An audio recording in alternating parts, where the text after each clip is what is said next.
नमस्कार दोस्तों, आज की इस वीडियो में आप सभी का स्वागत है। दोस्तों, पिछले वीडियो में जिसमें हमने उत्तराखंड के इतिहास को स्टार्ट किया था, जो हमारी पहली वीडियो थी, उसमें हमने इतिहास के कुछ महत्वपूर्ण तथ्यों के साथ उत्तराखंड के प्रागैतिहासिक काल को डिस्कस किया था, जिसमें हमने प्रागैतिहासिक कालीन उत्तराखंड के महत्वपूर्ण स्थलों को देखा था, उनको मैप पे लोकेट किया था और इसके साथ साथ हमने उन स्थलों से जो महत्वपूर्ण साक्ष्य हमें मिले हैं प्रागैतिहासिक कालीन, उनको भी वहाँ पे देखा था। तो इसी कड़ी में हम आज उत्तराखंड का जो इतिहास है उसका आदि ऐतिहासिक काल को यहाँ पे डिस्कस करेंगे। तो बढ़ते हैं इस वीडियो में आगे। दोस्तों, वीडियो में आगे बढ़ने से पहले आपके लिए दो लाइनें हैं जो आपको मोटिवेट करेंगे कि रफ्तार मेरी धीमी हो ही सही, लेकिन उड़ान बहुत लंबी होगी। ठीक है, तो यानी कि भले ही आपकी रफ्तार धीमी हो, आप बस पढ़ाई को ज़्यादा समय नहीं दे पा रहे होंगे किसी कारण से, लेकिन आपकी जो उड़ान है दोस्तों, अगर आप कंटिन्यू अपनी तैयारी को जारी रखते हैं तो आपकी जो उड़ान है वो काफ़ी लंबी होगी और आपने जो अपना लक्ष्य तय किया है, आपने जो अपने लिए सपने देखे हैं, वो आपके ज़रूर पूरे होंगे। बस मेहनत मत छोड़िए और अपनी जो तैयारी है उसको जारी रखिए। अप्रैल में आपके एग्ज़ाम होने वाले हैं। तो बढ़ते हैं इस वीडियो में आगे। दोस्तों, अगर हम उत्तराखंड के इतिहास में आदि ऐतिहासिक काल की बात करें तो यहाँ पे हमें देखने को मिलता है कि जो पुरातात्विक साक्ष्यों की कमी के कारण राज्य के आदि इतिहास के प्रमुख जो स्रोत हैं वो विभिन्न धार्मिक ग्रंथ हैं। इसी कारण इस काल को पौराणिक काल भी कहा जाता है। ठीक है, तो पुरातात्विक साक्ष्यों का यहाँ पे कमी होने के कारण जो आदि ऐतिहासिक काल के जो प्रमुख स्रोत हैं वो हैं धार्मिक ग्रंथ, और इसी कारण इस काल को कहा जाता है पौराणिक काल। ठीक, बात करें आगे तो इस युग का विस्तार चतुर्थ सदी शताब्दी से ऐतिहासिक काल तक माना जाता है और इस काल के लोगों को लौह ताम्र धातुओं, कृषि, पशुपालन तथा ग्रामीण नगरीय सभ्यता से परिचित होने के साक्ष्य मिले हैं। यानी कि जो आदि ऐतिहासिक काल है, वहाँ के जो लोग थे उनको लोहा और तांबे के धातुओं का ज्ञान था। इसी के साथ साथ कृषि और पशुपालन भी वो करते थे और ग्रामीण नगरीय सभ्यता का भी उनको ज्ञान था। ये जानकारी हमें कहाँ से मिलती है? तो ये जानकारी मिलती है बहादराबाद से प्राप्त जो ताम्र संचय है, मलारी और रामगंगा घाटी से जो विभिन्न सामग्री के साथ प्राप्त महापाषाणिक समाधान है, वहाँ से हमें इसके बारे में जानकारी मिलती है कि जो आदि ऐतिहासिक कालीन जो लोग थे उनको इन चीज़ों के बारे में जानकारी थी। ठीक, बात करें आगे तो उत्तराखंड का जो प्रथम उल्लेख है वो हमें ऋग्वेद से प्राप्त होता है, जिसमें इस क्षेत्र को देवभूमि एवं मनुष्यों की पूर्ण भूमि कहा गया है। ठीक है, तो उत्तराखंड का प्रथम उल्लेख कहाँ है? ऋग्वेद में है और इसे क्या कहा गया है यहाँ पे? देवभूमि या मनुष्यों की पूर्ण भूमि। ठीक, आगे बात करें तो वेदों के अलावा अगर हम उत्तराखंड के उल्लेख की बात करें तो हमें उपनिषदों, ब्राह्मणों, पुराणों, रामायण, महाभारत जैसे ग्रंथों में भी इसका उल्लेख देखने को मिलता है और इन ग्रंथों में इस क्षेत्र को पुण्य भूमि, ऋषि भूमि और पवित्र क्षेत्र कहा गया है। तो पूछा जा सकता है कि जो पुण्य भूमि, ऋषि भूमि और पवित्र क्षेत्र है वो किसके लिए प्रयुक्त किया गया है? तो आपके आंसर क्या होगा? उत्तराखंड के लिए। ठीक, बढ़ते हैं आगे। बात करें तो जो ऐत्रेय ब्राह्मण है, वहाँ यहाँ के लिए ऐत्रेय ब्राह्मण में किस शब्द का प्रयोग किया गया है? उत्तर कुरु शब्द का। ये शब्द क्यों प्रयोग किया गया है कि यहाँ पे जो उत्तर कुरुओं का निवास था उसके कारण ऐत्रेय ब्राह्मण में इस क्षेत्र के लिए उत्तर कुरु शब्द का प्रयोग किया गया है। ठीक, अगर बात करें स्कंद पुराण की तो स्कंद पुराण में 5 हिमालय खंडों जैसे नेपाल, मानस खंड, केदार खंड, जालंधर और कश्मीर का उल्लेख है और जिसमें जो 2 खंड हैं जैसे मानस खंड और केदार खंड, उनका संबंध कहाँ से है? उत्तराखंड से है। ठीक है, तो स्कंद पुराण में कितने खंडों का उल्लेख है? 5 हिमालयी खंडों का उल्लेख है, जो है नेपाल, मानस खंड, केदार खंड, जालंधर और कश्मीर। और इसमें से जो मानस खंड और केदार खंड है, इनका उल्लेख कहाँ से है? उत्तराखंड से। ठीक, उत्तराखंड से। पूछा जा सकता है कि स्कंद पुराण में कितने हिमालय खंडों का उल्लेख है? तो आंसर हो जाएगा 5। और स्कंद पुराण में वर्णित हिमालय खंडों में से किन हिमालय खंडों का उल्लेख उत्तराखंड से है? तो मानस खंड और केदार खंड। ठीक, ये चीज़ें आप याद रखिए। बात करें आगे तो जो उपरोक्त पुराण है उसमें माया क्षेत्र यानी कि हरिद्वार से लेकर जो हिमालय तक का विस्तृत क्षेत्र है उसको केदार खंड कहा गया है, जिसको कि अभी गढ़वाल क्षेत्र कहते हैं। और इसी के साथ साथ नंदा देवी पर्वत से जो कालागिरी तक का क्षेत्र है उसको मानस खंड कहा गया है, जिसे वर्तमान में कुमाऊं क्षेत्र कहा जाता है। ठीक है, अगर हम बात करें तो नंदा देवी जो पर्वत है वो इन दोनों खंडों के विभाजन रेखा पर स्थित है। तो पूछा जा सकता है, ये भी पूछा जा सकता है कि जो हरिद्वार से हिमालय तक के विस्तृत क्षेत्र को क्या कहा गया है, और ये भी पूछा जा सकता है कि नंदा देवी पर्वत किन दो खंडों के बीच विभाजन का कार्य करती थी। ठीक है, तो ये चीज़ें आप यहाँ याद रखिए। बात करें आगे तो पुराणों की बात करें तो पुराणों में जो मानस खंड और केदार खंड का संयुक्त क्षेत्र है उसके लिए उत्तरखंड, ब्रह्मपुर और खसदेश नाम का प्रयोग किया गया है। तो उत्तरखंड, ब्रह्मपुर और खसदेश किसमें पुराणों में कहा गया है? मानस खंड और केदार खंड के संयुक्त क्षेत्र को। ठीक, बात करें आगे तो जो बौद्ध साहित्य हैं उसके जो पाली भाषा वाले ग्रंथ हैं बौद्ध साहित्य के, उसमें उत्तराखंड क्षेत्र के लिए हिमवंत शब्द का प्रयोग किया गया है। पूछा जा सकता है कि हिमवंत शब्द का प्रयोग किस ग्रंथ में किया गया है? तो बौद्ध साहित्य के पाली भाषा वाले ग्रंथों में। ठीक है, तो बढ़ते हैं आगे। अब हम बात करें गढ़वाल क्षेत्र की। तो गढ़वाल क्षेत्र में क्या था कि पहले इस क्षेत्र को बद्रिकाश्रम क्षेत्र, तपोभूमि और स्वर्ग भूमि के साथ साथ केदारखंड जैसे नामों से जाना जाता था।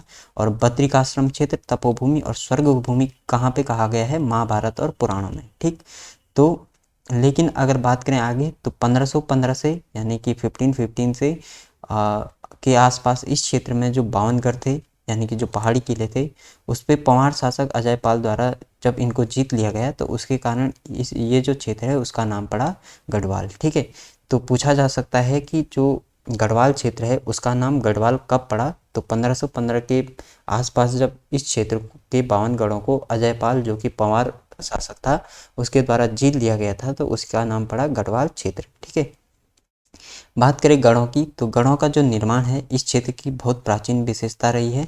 और ऋग्वेद में वर्णित है कि इस क्षेत्र के जो असुर राजा संभर थे इनके 100 गढ़ों को देवराज इंद्र और सुदास ने नष्ट कर दिया था। तो पूछा जा सकता है कि 100 गढ़ों के राजा कौन थे? तो राजा संभर हो जाएंगे जो कि एक असुर राजा थे। और इनके गढ़ों को किसने नष्ट किया था? देवराज इंद्र और सुदास ने। ठीक है, और ये इसका वर्णन कहाँ पे मिलता है? ऋग्वेद में। ठीक है, आगे बात करें तो ऋग्वेद के अनुसार प्रलय के बाद इस क्षेत्र के प्राणाग्राम में सप्त ऋषियों ने अपने प्राणों की रक्षा की और यहीं से पुनः सृष्टि प्रारंभ हुई। यानी कि जब प्रलय हुआ ऋग्वेद के अनुसार तो जो प्राणाग्राम था वहाँ पे सप्त ऋषियों ने यानी कि 7 ऋषियों ने अपने प्राणों की रक्षा की और वहीं से फिर एक नई सृष्टि का जन्म हुआ। और इस नई सृष्टि में क्या हुआ कि जो मारीच, अंगिरा, अत्रि, अगस्त्य, भृगु, वशिष्ठ और मनु आदि जैसे जो वंश हैं उनकी परंपरा शुरू हुई। और यहाँ के जो अलकापुरी है जो कि कुबेर की राजधानी कही जाती है, अलकापुरी जो नामक स्थान है वहाँ उसे मनुष्यों के आदि पूर्वक मनु का निवास स्थान भी कहा जाता है। तो अगर पूछा जाएगा कि अलकापुरी किसका निवास स्थान माना जाता है तो मनुष्यों के आदि पूर्वक मनु का निवास स्थल। ठीक है, तो ये चीज़ें आप याद रखिए। बात करें आगे तो ब्रह्म के जो मानस पुत्र हैं जैसे दक्ष, मारीचि, पुलस्त्य, पुलह, ऋतु और अत्रि उनका निवास स्थान भी गढ़वाल ही है। ठीक है, तो पूछा जा सकता है कि जो ब्रह्म के मानस पुत्र हैं उनका निवास स्थान कहाँ है? गढ़वाल है, कुमाऊं है। तो आप याद रखिए कि गढ़वाल क्षेत्र में ही जो ब्रह्म के मानस पुत्र हैं उनका निवास स्थान है। ठीक, बात करें आगे तो हरिराम धस्माना, भजन सिंह और डॉक्टर शिवानंद नौटियाल जैसे इतिहासकारों का मत है कि ऋग्वेद में जो सिंधु देश, सप्त सिंधु देश का उल्लेख है वह गढ़भूमि या गढ़वाल ही है। ठीक है, तो ऋग्वेद में जो सप्त सिंधु देश शब्द का प्रयोग हुआ है वो किसके लिए प्रयोग हुआ है? गढ़भूमि यानी कि गढ़वाल के लिए। ठीक, आगे बात करें तो इस क्षेत्र के बद्रीनाथ के पास स्थित जो गणेश, नारद, मुचकुंद, व्यास और स्कंद जैसे गुफाएं हैं वहाँ पे वैदिक जो ग्रंथ हैं उनकी रचना की गई थी। और ऋग्वेद में वर्णित जो सरस्वती नदी का संबंध है वो भी यहीं से है। ठीक है, तो पूछा जा सकता है कि गणेश, नारद, मुचकुंद, व्यास और स्कंद गुफाओं में किसकी रचना हुई? तो वैदिक ग्रंथों की।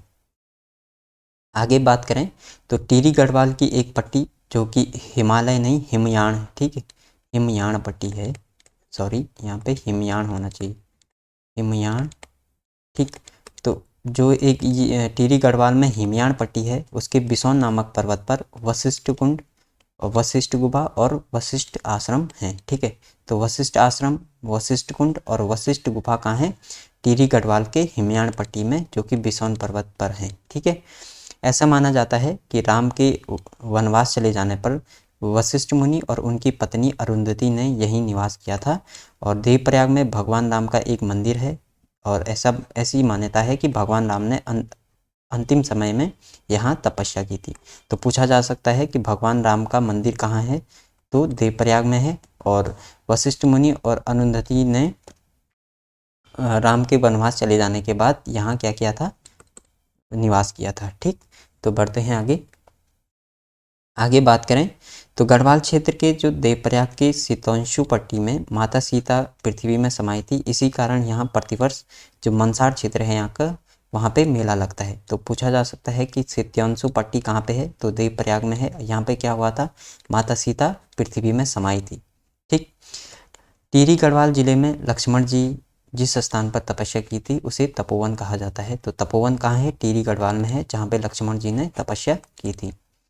रामायणकालीन जो बाणासुर का भी राज्य इसी गढ़वाल क्षेत्र में था और इसकी राजधानी थी ज्योतिषपुर, जो कि जोशीमठ में थी। ठीक है, तो जोशीमठ का पुराना नाम क्या है? ज्योतिषपुर है। और वो रामायणकालीन जो बाणासुर थे उनकी राजधानी थी। ठीक है, उनका राज्य था। ठीक, और उनकी राजधानी थी ज्योतिषपुर।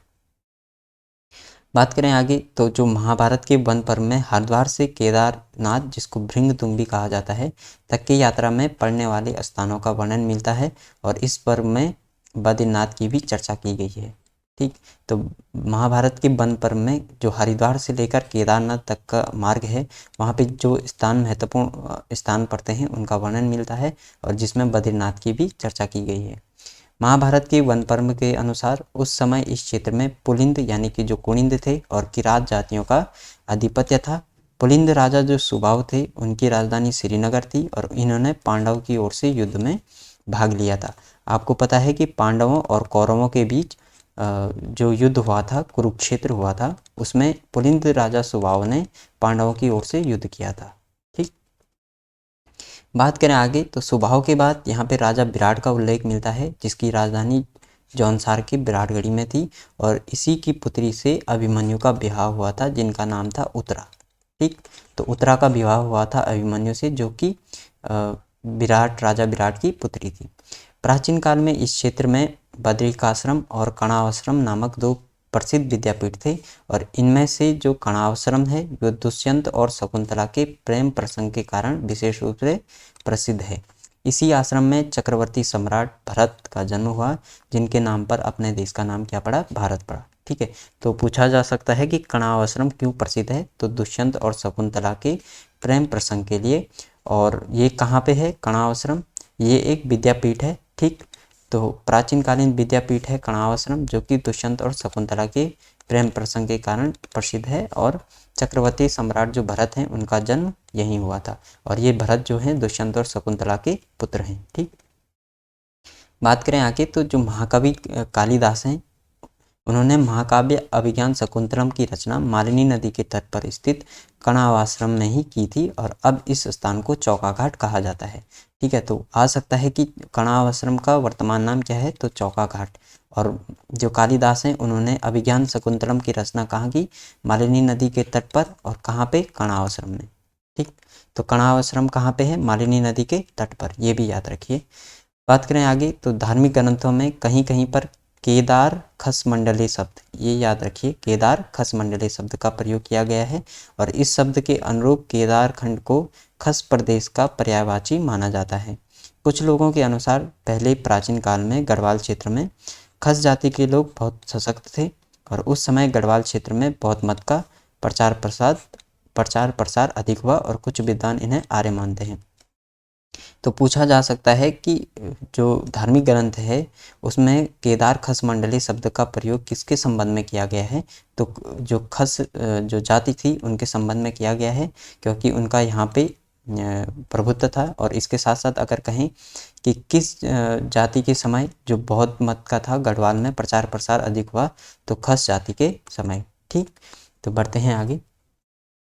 अब बात करते हैं कुमाऊं क्षेत्र की। तो अगर हम कुमाऊं क्षेत्र की बात करें तो पौराणिक ग्रंथों में जो चंपावत के पास कच्छप पीठ के आकृति वाले कांतेश्वर पर्वत है, जिनका कि वर्तमान नाम है कांडादेव या कानदेव, उस पर विष्णु भगवान का कुर्मा या कच्छाप अवतार हुआ था। ठीक, तो कालांतर में इस पर्वत के नाम पर यानी कि कांतेश्वर पर्वत के नाम पर मानस खंड के इस क्षेत्र को कुर्मांचल, जो कि एक संस्कृत शब्द है, कुर्मांचल कहा जाने लगा। और आगे चलकर जो कुर्मांचल शब्द है वो प्राकृत में कुमु हो गया और हिंदी में कुमाऊं हो गया। ठीक है, तो जो पहले तो नाम कुर्मांचल था, बाद में कुमु हुआ प्राकृत भाषा में, और बाद में हिंदी भाषा में इसे कुमाऊं कहा जाने लगा। ठीक, तो पूछा जा सकता है कि जो कुमाऊं क्षेत्र है उसका नाम कुमाऊं क्यों पड़ा, तो कांतेश्वर पर्वत के कारण। कांतेश्वर पर्वत पे क्या हुआ था, विष्णु भगवान का कुर्मा या कच्छापा अवतार। ठीक है, आगे बात करें तो पहले चंपावत के आसपास के क्षेत्र को कुमाऊं कहा जाता था, लेकिन जो आगे बाद में आगे चलकर वर्तमान में जो अल्मोड़ा, बागेश्वर, उधम सिंह नगर का जो संपूर्ण क्षेत्र है उसको कुमाऊं कहा जाने लगा। ठीक है, तो प्रारंभ में तो सिर्फ जो चंपावत है जिसके पास कांतेश्वर पर्वत है उसको ही कुमाऊं कहा जाता था, लेकिन बाद में इसमें अल्मोड़ा, बागेश्वर और उधम सिंह नगर वाले संपूर्ण क्षेत्र को शामिल कर दिया गया। ठीक, बात करें आगे तो कुमाऊं का जो सर्वाधिक उल्लेख मिलता है वो हमें स्कंद पुराण के मानस खंड में मिलता है। तो पूछा जा सकता है कि कुमाऊं का सर्वाधिक उल्लेख किस पुराण में मिलता है, तो स्कंद पुराण में, और स्कंद पुराण के मानस खंड में। ठीक, बात करें आगे तो ब्रह्म एवं वायु पुराण के अनुसार यहाँ किरात, किन्नर, यक्ष, गंधर्व, विद्याधर, नाग जैसे जातियां निवास करती थी।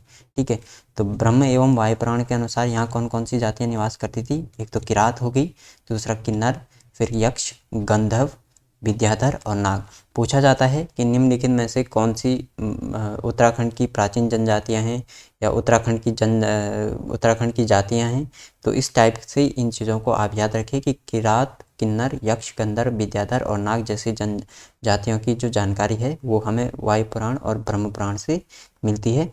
इसी के साथ अगर बात करें तो महाभारत में पूर्वांचल क्षेत्र में किरात, किन्नर, यक्ष, तंगव, कुलिंद और खस जातियों का निवास का उल्लेख मिलता है।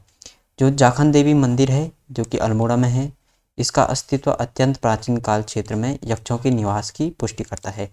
तो यक्षों के निवास की पुष्टि कहाँ से होती है, जाखन देवी मंदिर से, जो कि अल्मोड़ा में स्थित है।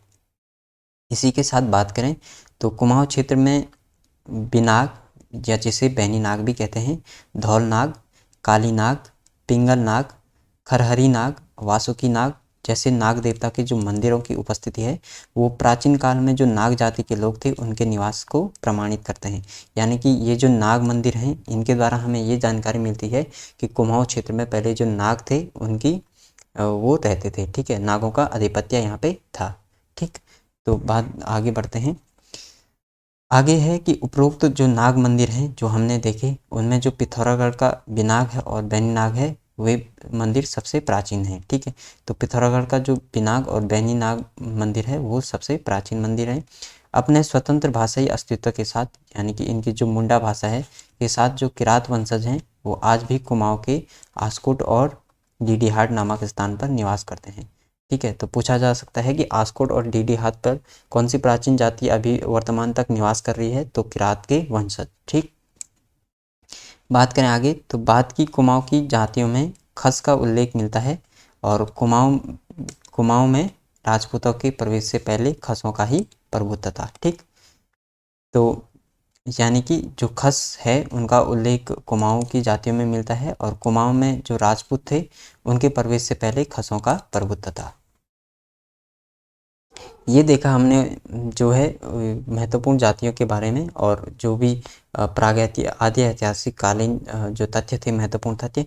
अब हम आदि ऐतिहासिक काल के जो प्रमुख लेख हैं उनके बारे में जानते हैं कि जो आदि ऐतिहासिक कालीन प्रमुख लेख हैं वो कौन से हैं और कहाँ से हमें देखने को मिले हैं। ठीक, तो बात करें आदि ऐतिहासिक कालीन प्रमुख लेखों की, तो राज्य के जो विभिन्न स्थान हैं वहाँ पर हमें शिलालेख मिले हैं, मंदिर लेख मिले हैं, गुहा भित्ति लेख मिले हैं, ईंट लेख मिले हैं, त्रिशूल लेख मिले हैं, ताम्रपत्र लेख मिले हैं, मूर्ति पीठिका लेख मिले हैं और मुद्रा लेख मिले हैं। तो ये सब लेख हमें राज्य के विभिन्न स्थानों से मिले हैं। अगर हम इन लेखों की बात करें तो हमें लाखा मंडल, कालसी, सिरोली मंडल, माणा जैसे स्थानों से शिलालेख मिले हैं। ठीक है, तो कहाँ से मिले हैं शिलालेख, लाखा मंडल से, कालसी से, सिरौली से, मंडल से और माणा से। ठीक है, तो इन स्थानों से हमें शिलालेख प्राप्त हुए हैं।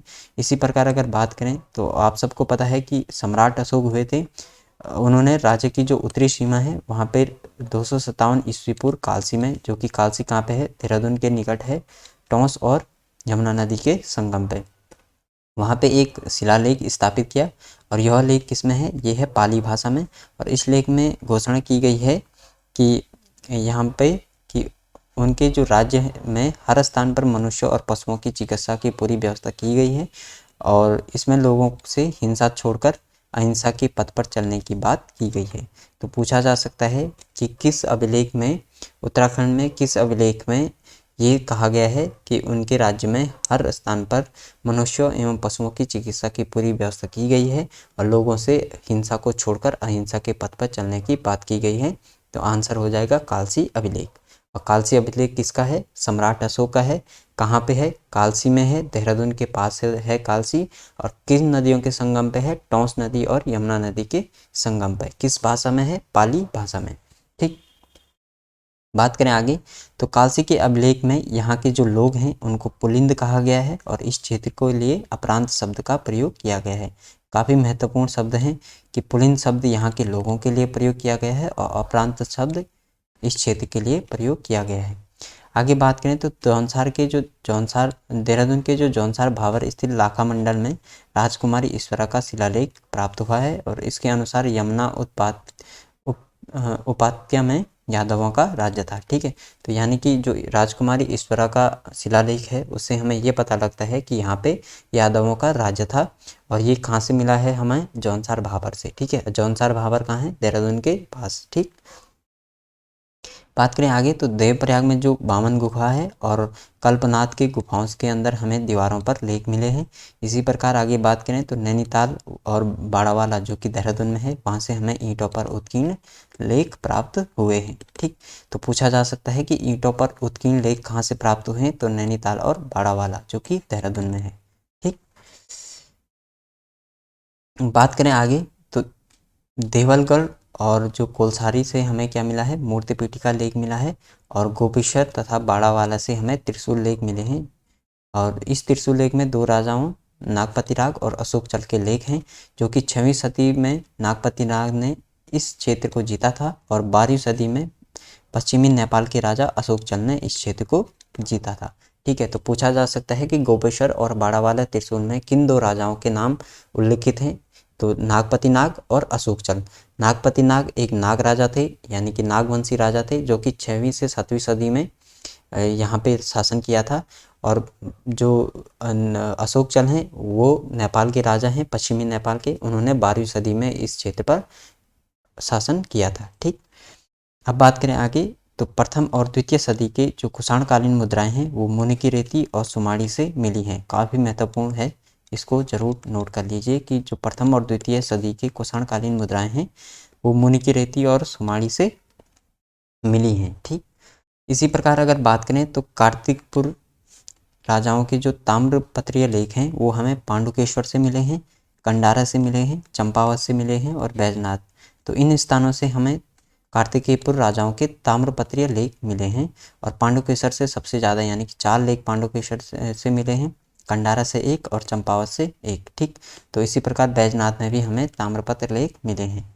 तो पूछा जा सकता है कि ताम्रपत्र लेख किन राजाओं के मिले हैं, पांडुकेश्वर, कंडारा, चंपावत और बैजनाथ में, तो कार्तिकेयपुर राजाओं के। ठीक, आगे बात करें तो प्राचीन कालीन लेखों में पालिका, जिन्हें कि छोटे ग्राम कहा जाता था, ग्राम, पट्टी और परगना नामक इकाइयों के अलावा महतम जो कि ग्राम शासक होते थे, भृत्य यानी कि सेवक, प्रतिहार यानी कि द्वार रक्षक, गुप्त रक्षक, कोटपाल यानी कि गढ़ रक्षक, बालाध्यक्ष यानी कि सेना नायक, महादंड नायक यानी कि लेखा परीक्षक, ठीक, और कुलचारिक यानी कि तहसीलदार। तो इनका यहाँ पे हमें उल्लेख मिलता है। तो आपको क्या करना है, आपको ये ध्यान रखना है कि महतम किसे कहते थे, ग्राम रक्षक को, भृत्य किसे कहते थे, सेवक को, प्रतिहार कौन होता था, द्वार रक्षक होता था, गुप्त कौन था, रक्षक था, कोटपाल कौन था, गढ़ रक्षक था, बालाध्यक्ष कौन होता था, सेना नायक, महादंड नायक किसे कहा जाता था, लेखा परीक्षक को, कुलचारी कौन होता था? तहसीलदार। तो ये चीज़ें पूछा जा सकता है। मिलान करने के लिए भी पूछा जा सकता है, या ये पूछ सकते हैं कि जो प्रतिहार था वो निम्नलिखित में से किसे प्रतिहार कहा गया था? तो द्वार रक्षक था प्रतिहार। तो इस टाइप के आप क्वेश्चन को इनको जरूर तैयार कर लीजिए, ठीक। और ये भी पूछा जा सकता है कि पल्लिका शब्द किसके लिए प्रयोग किया गया है प्राचीन कालीन निकायों में? तो छोटे ग्रामों के लिए, ठीक। तो आई होप आपको ये वीडियो पसंद आई होगी। तो अगला जो हमारा वीडियो होगा वो होगा ऐतिहासिक काल के बारे में, उत्तराखंड के ऐतिहासिक काल के बारे में। जो पार्ट 3 होगा उसमें हम चर्चा करेंगे। अगर आपको ये वीडियो पसंद आती है तो वीडियो को लाइक करें, शेयर करें और चैनल को ज़रूर सब्सक्राइब करें। ये वीडियो उन लोगों तक ज़रूर पहुँचाएँ तो जो लोग महंगी कोचिंगों में नहीं जा सकते हैं या जिनके पास संसाधनों का अभाव है, ताकि वो लोग भी, जो लोग महंगी कोचिंगों में पढ़ते हैं, उनके साथ कॉम्पीट कर सकें और अपना जो सपना है वो पूरा कर सकें। तो इसी के साथ अपना ख्याल रखिए और हमारे साथ बने रहिए। अगर आप चैनल पर नए हैं तो चैनल को ज़रूर सब्सक्राइब करें और अपने दोस्तों तक भी चैनल को ज़रूर पहुंचाएं। Thank you very much for watching this video.